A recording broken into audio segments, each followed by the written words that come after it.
My. What difference a fight makes, as Terence Crawford might have put an end to Riyadh season in the United States of America. Let me repeat. Terence Crawford has pushed, according to Bob Arum, Turki Alalhshiek and the Riyadh season out of the United States and back to Saudi Arabia.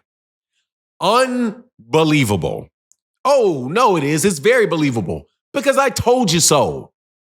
Unlimited funds. Right. Let's talk about that in this video.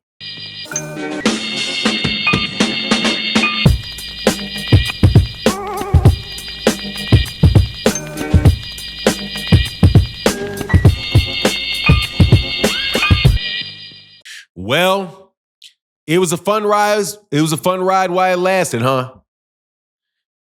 Terence Crawford had a fight with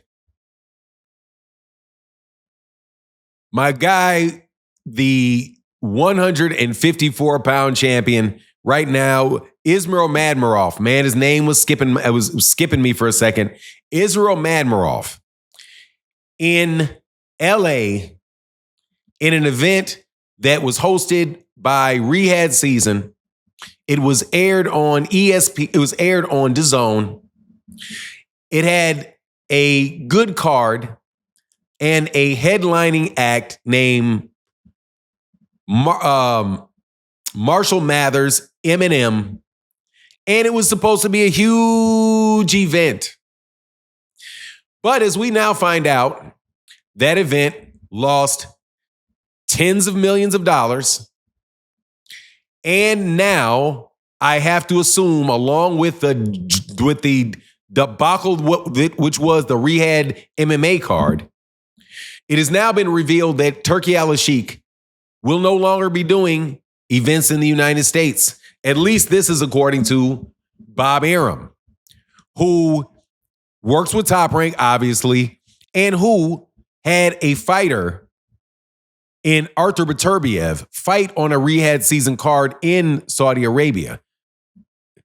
Artur Beterbiev fought Dmitry Bivol on that card.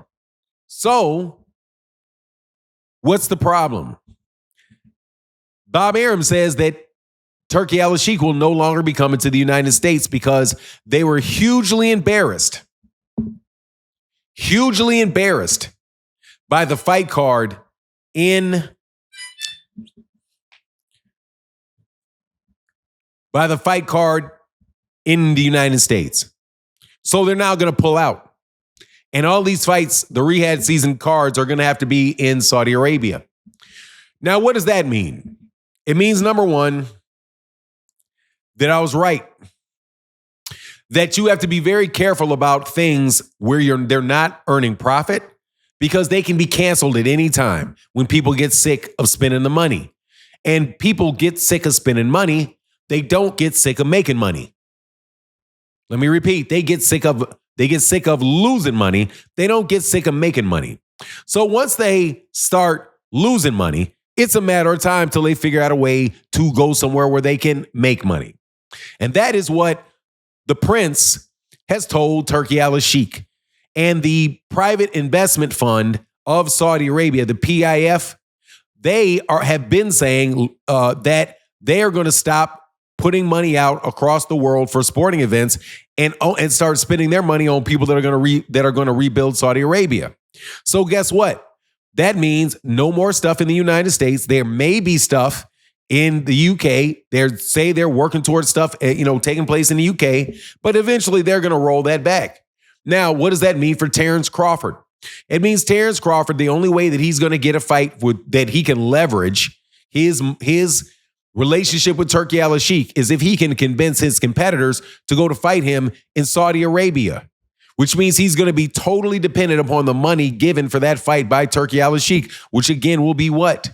Him losing money. So even in Riyadh season, if they're losing money internally, there's only going to be a certain amount of time when they're going to be losing money there too. Because again, people don't get tired of making money. They get very tired of losing money quickly. They get tired of it. The first billionaire, the billionaire that owned DAZN, got sick of losing money. So that's why they brought other people in, like Turki Alalhshiek, to start funding cards and airing them in Riyadh season. Okay? So all of this stuff was perfectly foreseeable and obviously predictable, because I did predict it and a whole lot of other people predicted it too. Okay, so what does that mean for Terence Crawford? What does that mean? If you look at the 154-pound division, where you had Murtazaliev, who's now on top of that division in the IBF, you've got the WBC and the WBC and the WBO currently with the PBC fighter and Sebastian Fundora. And Sebastian Fundora is about to fight Errol Spence. Man, dude, look, what's Bud gonna do? He's kind of frozen himself out. Because you keep throwing your hat in the, you keep putting yourself in the circle of guys that are out there losing money. Man, those business ventures aren't going to go very long, man. And that looks very much, like what's taking place. So what is Terence Crawford going to do? He's going to have to go deal with Al Heyman. Period. There ain't going to be no way around it, man. You're going to have to go deal. You're going to have to go deal with Al Heyman. Every fight that you want or could want has something to do with him in that weight class. And Turki Alalhshiek ain't gonna save nobody. Should have known it when you saw that Turki Alalhshiek was the type of guy to start throwing fits at televisions because his team lost. And the fact that they had already pulled out of the soccer league in the UK, and that they are already competing against boxing matches in the United States with the UFC. And by the way, the UFC dang near lost their shirt on that fight with Turki Alalhshiek. They competed against Canelo Alvarez's Cinco de Mayo card. All the way around, man, that was the September card. I think that was the September card that took place like last month. Anyway, very, very interesting conversations, man, going on. Very, very interesting situations going on in boxing.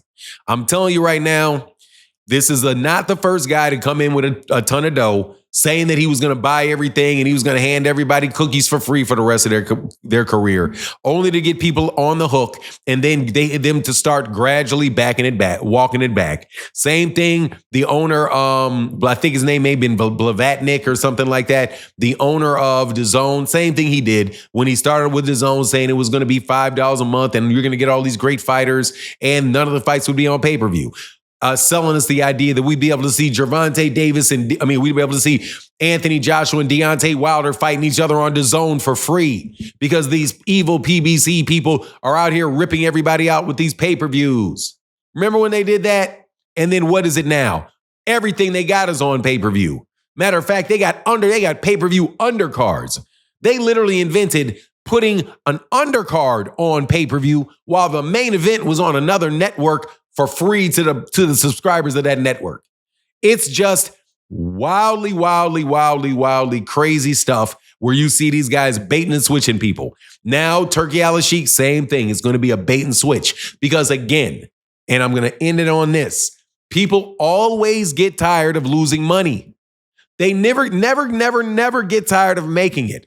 And I'm telling you, the main reason that the PBC is not much more successful is because of the political suppression going on with its reputation by the mainstream media, who is appears to be bought and paid for by existing boxing promoters. But that's my take on the matter. Please let me know what you think in the comment section. And with that, I'm out. Deuces.